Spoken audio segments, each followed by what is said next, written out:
This is day 2 for the E program for the home workout week 2. So the first thing that we're going to do in our A grouping is a supported SLDL. For my support today, I'm using just a common lawn chair. If you have a foam roller, use that. You can even use the side of a doorway, just something to give support to yourself and your body weight as you perform this exercise. So SLDL stands for single leg deadlift, and just like any other deadlift, it's a hip hinge position, but in this case we're only going to have one leg of support. So, and I'm going to demonstrate it with my left leg being the working leg. So when my left leg is working, I like to do the same side, so the support is going to be in my left hand, and then what the movement is going to look like is basically my ankle, knee, hip, and shoulder are going to all stay in one line, and my right leg is going to come back as my left leg is the working leg, and I'm going to really feel my left hamstring and my left butt working through this exercise. So, cues to worry about, just like on a squat with our left foot, think about screwing that foot in and building that tension up the side of your leg into your butt. I like to keep a soft knee, and what I mean by that, just a little bit of bend in it, nothing crazy, but just a little bit of bend in it. And then drive in that support with your left hand, and you're going to immediately feel your left ab wall turn on. And squeeze your abs all the way through it and come down. So, if you can only go down this far, that's fine. Just make sure the movement looks great. If you can go down even further, perfect, do that. But what I really want you to focus on is making sure everything stays in one line as you perform that hip hinge movement. So the second thing that we have is an eccentric push-up. So similar to the squat that we just did in day 1, the eccentric push-up is going to be a push-up, and the eccentric part is on the part way down. So we're going to start in our push-up position. Ankles, knees, hips, and shoulders all in line. Our butt and our abs squeezed. And instead of starting extended out like that, think about setting your shoulders. And then you're going to 1, 2, 3, and come up. So 3 seconds on the way down. So on the way at the bottom, I want you to think about squeezing your shoulder blades, almost pretending like you're pinching a grape in between your shoulder blades at the bottom, just to find that really good shoulder position to finish off with. So again, similar to the rows, somebody asked me if there was any way to make farmer and suitcase carries a little bit heavier. So I'm going to use the exact same gym bag as before for a suitcase carry, and everything's the exact same. This, instead of being 8 to 10 pounds like the gallon, this is around 35 to 40 pounds.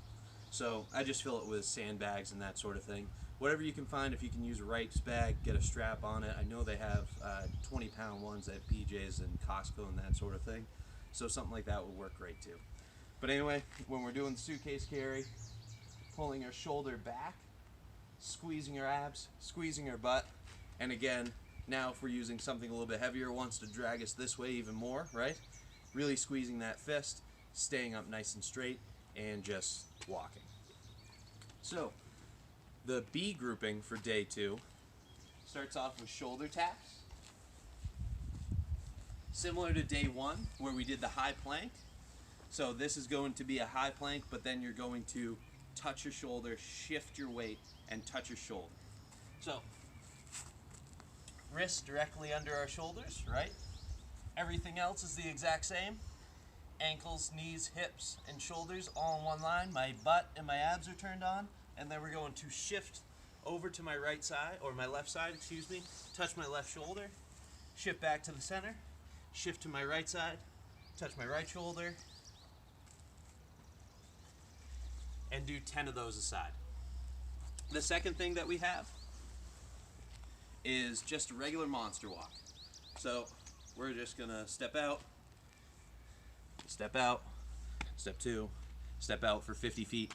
Try to kind of, if you want to make it more challenging, do inline monster walks. So what that means, instead of stepping, and see how there's kind of a gap in between my feet, you can step and make it completely in line. This just challenges your balance a little bit more, which is the entire point of this exercise. Third exercise that we're going to do is a shoulder 6-way. I'm literally just using golf balls, similar to the lat raise. It's all about the movement and working your shoulders. So these golf balls just give me something to really grip my fists onto, and build that tension throughout my arm. So you can do this sitting down, you can do it standing up. If you do it standing up, which I'm going to demonstrate here, have your feet be shoulder width apart. Screw in your feet just like with the squats, building that tension up into your butt, squeeze your abs. And the shoulder 6 ways because you're going to perform 6 ways of shoulder movement. So the first one is lat raise, which is what we did last week. First one, come to the front. Third is all the way up. Fourth is down. Fifth is back out to the side. And 6 is dropping it down. So I'm going to show it from the side too because I want you to focus on my shoulder positioning while I do this. Everything stays completely tight and condensed, especially when you come for this movement. I don't want you to reach out like that. Keep it nice and tight, and then when you come up, try to keep everything tight and standing up straight here. What a lot of people tend to do is get here and start to extend, and that's not what we want. This is all about just our shoulders moving, not our entire body. So it should look like that. And we're going to do 10 of them. Again, I'm using golf balls. You can use tennis balls, baseballs, if you have little weights, or if you want to use some sort of resistance, small little dumbbells or half-filled gallons will do the trick. So that's day 2. So I go over for day 3.